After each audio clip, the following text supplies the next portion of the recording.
നമ്മളിൽ പലരും വീക്കെൻഡ് ആകുമ്പോഴാണ് വീട് മുഴുവൻ ക്ലീൻ ചെയ്യുന്നത്. ആ ദിവസം മോപ്പ് ചെയ്യും, ബാത്റൂം ക്ലീനിങ്, അങ്ങനെ ഒരു ഫുൾ ക്ലീനിങ് സെഷൻ തന്നെ ആയിരിക്കും. പക്ഷേ ജപ്പാനിലെ പല വീടുകളിലും ഇങ്ങനെ ഒരു ക്ലീനിങ് ഡേ പോലും വേണ്ടി വരാറില്ല.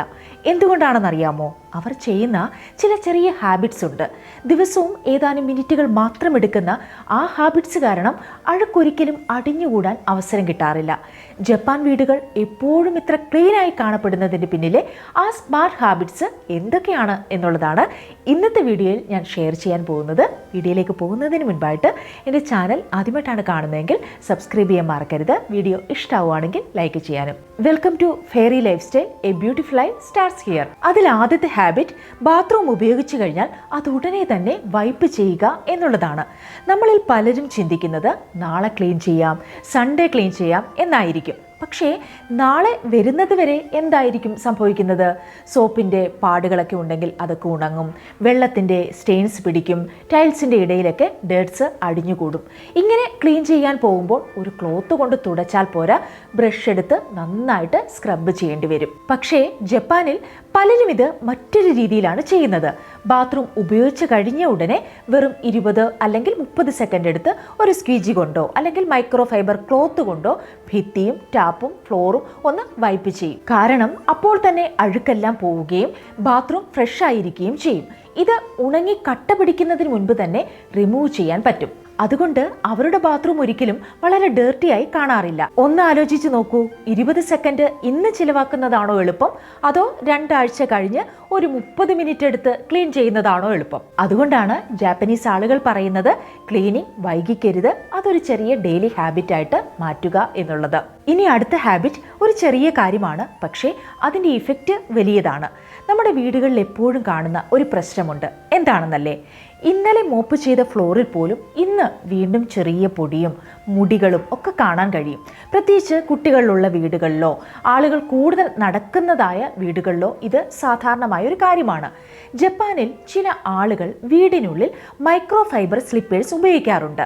ഇത് എന്തെങ്കിലും ഒരു മാജിക് സ്ലിപ്പർ ഒന്നുമല്ല, പക്ഷേ ഇതിൻ്റെ അടിഭാഗത്തുള്ള ആ ഒരു സോഫ്റ്റ് മൈക്രോ ഫൈബർ മെറ്റീരിയൽ നടക്കുമ്പോൾ ചെറിയ പൊടിയോ മുടിയോ ഒക്കെ പറ്റിപ്പിടിക്കാൻ സഹായിക്കും. അതുകൊണ്ട് വീടിനുള്ളിൽ പൊടി പടരുന്നത് കുറയാനും ഫ്ലോർ കൂടുതൽ നീറ്റായി കാണാനും ഇത് സഹായിക്കുന്നതാണ്. അതിലും പ്രധാനപ്പെട്ട ഒരു കാര്യം എന്താണെന്നറിയാമോ? ഇത് ഒരു വലിയ ക്ലീനിങ് ടാസ്ക് ഒന്നുമല്ല, വീട് വൃത്തിയായി സൂക്ഷിക്കാം എന്ന ഒരു ചെറിയ മൈൻഡ് സെറ്റാണ്. നമ്മൾ വീട്ടിനുള്ളിൽ ഉപയോഗിക്കുന്ന സ്ലിപ്പേഴ്സ് വൃത്തിയായി സൂക്ഷിക്കുകയോ ദിവസവും 2 മിനിറ്റ് എടുത്ത് ഫ്ലോർ ഒന്ന് വൈപ്പ് ചെയ്യുകയോ ചെയ്താലും വലിയ മാറ്റം കാണാവുന്നതാണ്. കാരണം ഒരു വീട് ഒരു ദിവസം കൊണ്ട് ഡേർട്ടി ആവുന്നില്ല, അതുപോലെ ഒരു വീട് ഒരു ദിവസം കൊണ്ട് ക്ലീൻ ആവുകയും ചെയ്യുന്നില്ല. ദിവസവും ചെയ്യുന്ന ചെറിയ ഹാബിറ്റ്സ് ആണ് ഒരു വീടിനെ എപ്പോഴും ഫ്രഷായും നീറ്റായും നിലനിർത്തുന്നത്. അടുത്ത ഹാബിറ്റ് അടുക്കളയിൽ കൂടുതൽ സമയം ചിലവഴിക്കുന്നവർക്ക് തീർച്ചയായിട്ടും ഉപകാരപ്പെടുന്ന ഒന്നാണ്. നമ്മൾ എന്തെങ്കിലും ഫ്രൈ ചെയ്യുമ്പോഴോ കറി തിളയ്ക്കുമ്പോഴോ ഒക്കെ ഓയിലും ഗ്രേവിയും സ്റ്റൗവിൻ്റെ ചുറ്റും തെറിക്കുന്നത് വളരെ സാധാരണമാണ്.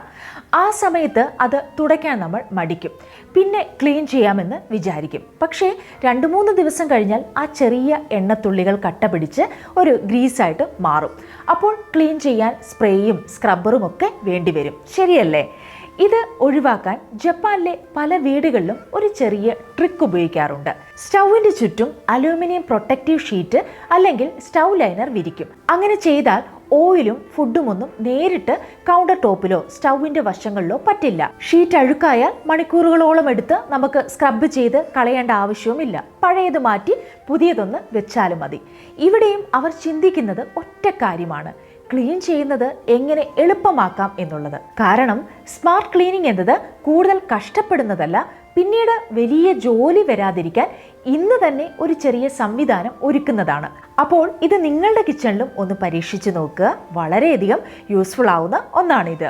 ഇനി അടുത്ത ഹാബിറ്റ് വളരെ സിമ്പിളാണ്, പക്ഷെ അതിൻ്റെ ഇമ്പാക്റ്റ് വളരെ വലുതാണ്. ജപ്പാനിൽ പല വീടുകളിലും രാവിലെ എഴുന്നേറ്റാൽ ആദ്യം ചെയ്യുന്നത് ജനാലകൾ തുറന്ന് വീടിനുള്ളിലേക്ക് ഫ്രഷ് എയർ കയറ്റിവിടാൻ അനുവദിക്കുക എന്നുള്ളതാണ്. അവർ വീടിനെ ദിവസം മുഴുവൻ അടച്ചുപൂട്ടി വെക്കാറില്ല. കാരണം ഒരു വീട് ക്ലീനായി തോന്നണമെങ്കിൽ ഫ്ലോർ മാത്രം ക്ലീനായാൽ പോരാ. പല വീടുകളിലും പൊടി കയറുമെന്ന് കരുതി ജനലുകളും കതകളും ഒക്കെ അടച്ചിടാറുണ്ട്. പക്ഷേ അങ്ങനെ ചെയ്യുമ്പോൾ വീടിനുള്ളിൽ ഒരു ഈർപ്പത്തിൻ്റെ മണവും പൂപ്പലുമൊക്കെ വരാനുള്ള സാധ്യത വളരെയധികമാണ്. അതുകൊണ്ടാണ് ജപ്പാനിലെ ആളുകൾ ദിവസവും ക്രോസ് വെന്റിലേഷൻ ഉണ്ടാകുന്ന രീതിയിൽ ജനാലകൾ തുറന്ന് ഫ്രഷ് എയർ സർക്കുലേറ്റ് ചെയ്യാൻ അനുവദിക്കുന്നത്. അപ്പോൾ എന്താണ് സംഭവിക്കുക? വീട് കൂടുതൽ ഫ്രഷായി തോന്നും, ഈർപ്പം കുറയും, ചിലയിടങ്ങളിൽ പൊടിയും ദുർഗന്ധവും അടിഞ്ഞു കൂടുന്നത് കുറയ്ക്കാനും ഇത് സഹായിക്കുന്നതാണ്. ഒരു വീട് വൃത്തിയായും ഭംഗിയായും തോന്നാൻ അതിനുള്ളിലെ വായുവിനും വലിയ പങ്കുണ്ട്. അതുകൊണ്ട് എല്ലാ ദിവസവും അല്ലെങ്കിലും കഴിയുന്ന ദിവസങ്ങളിൽ കുറച്ച് സമയമെങ്കിലും വീട്ടിനുള്ളിൽ ഫ്രഷ് എയർ കയറാൻ അനുവദിക്കുന്ന ഒരു ചെറിയ ഹാബിറ്റ് തുടങ്ങിക്കോളൂ. ചിലപ്പോൾ ചെറിയൊരു മാറ്റം പോലും നിങ്ങളുടെ വീടിന് കൂടുതൽ ഫ്രഷായ ഒരു ഫീല് നൽകുന്നതായിരിക്കും. അടുത്ത കാര്യം കേൾക്കുമ്പോൾ വളരെ സിമ്പിൾ ആണെന്ന് തോന്നും, പക്ഷേ പലരും ശ്രദ്ധിക്കാത്ത ഒരു കാര്യമാണ്. ജപ്പാനിൽ പല കുടുംബങ്ങളും അവരുടെ ഫ്യൂട്ടോൺ, അതായത് നമ്മൾ ഉപയോഗിക്കുന്ന ബെഡിങ്, ഇടയ്ക്കിടെ പുറത്തെടുത്ത് നല്ല വായു കിട്ടുന്ന സ്ഥലത്ത് വെക്കാറുണ്ട്. കാരണം നമ്മൾ എല്ലാ ദിവസവും മണിക്കൂറുകളോളം അതിലാണ് കിടക്കുന്നത്. ഉറങ്ങുമ്പോൾ നമ്മുടെ ശരീരത്തിൽ നിന്ന് വിയർപ്പും ഈർപ്പവും ഒക്കെ സ്വാഭാവികമായിട്ടും നമ്മുടെ ബെഡിലേക്ക് പോകും. അത് ദിവസങ്ങളോളം അതുപോലെ തന്നെ കിടന്നാൽ ഒരു സമയത്തിന് ശേഷം ഒരു ചെറിയ സ്മെൽ വരാനും ഈർപ്പം കൂടാനും ചില സാഹചര്യങ്ങളിൽ പൂപ്പൽ രൂപപ്പെടാനും സാധ്യതയുണ്ട്. അതുകൊണ്ടാണ് ജപ്പാനിലെ ആളുകൾ ഇടയ്ക്കിടെ അവരുടെ ബെഡിങ് ഫ്രഷ് എയർ കിട്ടാൻ അനുവദിക്കുന്നത്. ഇത് കേൾക്കുമ്പോൾ വലിയൊരു കാര്യമല്ല എന്ന് തോന്നാം, പക്ഷേ ഒന്ന് ആലോചിച്ച് നോക്കൂ. നമ്മൾ ഏറ്റവും കൂടുതൽ സമയം ചെലവഴിക്കുന്ന സ്ഥലം നമ്മുടെ കിടക്ക തന്നെയാണ്. അത് ക്ലീനായും ഫ്രഷായും സൂക്ഷിക്കുന്നത് വീടിൻ്റെ വൃത്തിയുടെ ഭാഗം തന്നെയാണ്. അതുകൊണ്ട് എല്ലാ ദിവസവും വേണ്ട, പക്ഷേ ഇടയ്ക്കെങ്കിലും നമ്മുടെ മാട്രസോ തലയണയോ ബെഡ്ഷീറ്റോ ഒക്കെ നല്ല വായുവിൽ വെക്കാനായിട്ട് ശ്രമിക്കുക. ചിലപ്പോൾ ഒരു വീട് വൃത്തിയായി തോന്നുന്നത് ഫ്ലോർ നന്നായി തിളങ്ങുന്നത് കൊണ്ട് മാത്രമല്ല, നമ്മൾ കാണാതെ പോകുന്ന ഇത്തരം ചെറിയ ശീലങ്ങൾ കൊണ്ടുകൂടിയാണ്. ഇനി അടുത്ത കാര്യമെന്ന് പറയുന്നത്, ഓരോ സാധനത്തിനും അതിൻ്റെതായ വെക്കേണ്ട ഒരു സ്ഥിരമായിട്ടുള്ള ഒരു സ്ഥലമുണ്ടായിരിക്കും. നിങ്ങൾ ഒരു കാര്യം ശ്രദ്ധിച്ചിട്ടുണ്ടോ? പല വീടുകളിലും അഴുക്ക് വരുന്നത് പൊടി കൊണ്ടല്ല, സാധനങ്ങൾ ചിതറിക്കിടക്കുന്നത് കൊണ്ടാണ്. ഒരു കത്രിക അല്ലെങ്കിൽ ടിവിയുടെ റിമോട്ട്, വീടിന്റെ താക്കോല്, ഇങ്ങനെ പലയിടത്തായിട്ട് ഇങ്ങനെ ഓരോ സാധനവും ഓരോ സ്ഥലത്ത് കിടക്കുമ്പോൾ വീട് വൃത്തിയായിരുന്നാലും അലങ്കോലമായിട്ടായിരിക്കും തോന്നുക. പക്ഷേ ജപ്പാൻകാർ ഇവിടെ ലളിതമായിട്ടുള്ള ഒരു നിയമം പാലിക്കുന്നുണ്ട്. ഓരോ സാധനത്തിനും ഒരു സ്ഥലം, ഉപയോഗിച്ച ശേഷം അതേ സ്ഥലത്ത് തന്നെ തിരികെ വെക്കുക. കുട്ടിക്കാലം മുതലേ തന്നെ ഈ ശീലം അവർക്ക് പഠിപ്പിക്കുന്നു. അതുകൊണ്ട് ഒരു സാധനം ഉപയോഗിച്ചു കഴിഞ്ഞാൽ അത് മേശപ്പുറത്തോ സോഫയിലോ അടുക്കളയിലോ ഒന്നും കാണുകയില്ല, എടുത്ത സ്ഥലത്ത് തന്നെ അവർ അത് തിരികെ വെക്കും. ഇതിൻ്റെ ഏറ്റവും വലിയ ഗുണം എന്താണെന്നറിയാമോ? വീട് ഒരിക്കലും അലങ്കോലപ്പെട്ട് കിടക്കുകയില്ല എന്നുള്ളതാണ്. എന്തെങ്കിലും തിരയാൻ സമയം കളയേണ്ടി വരികയും ചെയ്യുകയില്ല. ഒരു ദിവസത്തിന്റെ അവസാനം മണിക്കൂറുകളോളം എടുത്ത് വീട് വൃത്തിയാക്കേണ്ട സാഹചര്യം ഉണ്ടാവുകയുമില്ല. സത്യത്തിൽ ജപ്പാൻകാരുടെ വീടുകൾ എപ്പോഴും വൃത്തിയായി കാണുന്നതിൻ്റെ മറ്റൊരു രഹസ്യം അവർ കൂടുതൽ ക്ലീൻ ചെയ്യുന്നതല്ല, അലങ്കോലമാകാൻ അവസരം കൊടുക്കാറില്ല എന്നുള്ളതാണ്. അപ്പോൾ കണ്ടല്ലോ, ജപ്പാനിലെ വീടുകൾ എപ്പോഴും വൃത്തിയായി കാണപ്പെടുന്നതിന് പിന്നിൽ വലിയ രഹസ്യങ്ങളൊന്നുമില്ല. അവർ മണിക്കൂറുകളോളം ക്ലീൻ ചെയ്യുന്നതിനേക്കാൾ അഴുക്ക് വരാതിരിക്കാൻ ശ്രദ്ധിക്കുന്ന ചെറിയ ചെറിയ ഹാബിറ്റ്സ് ആണ് പിന്തുടരുന്നത്. അതുകൊണ്ട് തന്നെ വലിയ ക്ലീനിങ് ചെയ്യേണ്ട സാഹചര്യവും അവർക്ക് കുറവായിരിക്കും. ഈ വീഡിയോയിൽ പറഞ്ഞ എല്ലാ ശീലങ്ങളും എല്ലാവരും തന്നെ ഫോളോ ചെയ്യണം എന്നൊന്നും ഞാൻ പറയില്ല. ഓരോരുത്തർക്കും അവരുടേതായ ലൈഫ് സ്റ്റൈലും ക്ലീനിങ് റുട്ടീനും ഒക്കെ ഉണ്ടാകും. അതിൽ സന്തോഷമുള്ളവർക്ക് അതുപോലെ തന്നെ തുടരുകയും ചെയ്യാം. പക്ഷേ എൻ്റെ വീടും കുറച്ചുകൂടി ക്ലീനായും ഓർഗനൈസ്ഡായും സൂക്ഷിക്കണമെന്ന് ആഗ്രഹിക്കുന്നവർക്ക് ഇതിൽ നിന്ന് നിങ്ങൾക്ക് ഇഷ്ടപ്പെട്ട 1-2 ഹാബിറ്റ്സ് എങ്കിലും തിരഞ്ഞെടുക്കാവുന്നതാണ്. ചിലപ്പോൾ വലിയ മാറ്റങ്ങൾ കൊണ്ടല്ല, ഇത്തരം ചെറിയ ശീലങ്ങൾ കൊണ്ടാണ് ഓരോ വീടും മനോഹരമാവുന്നത്.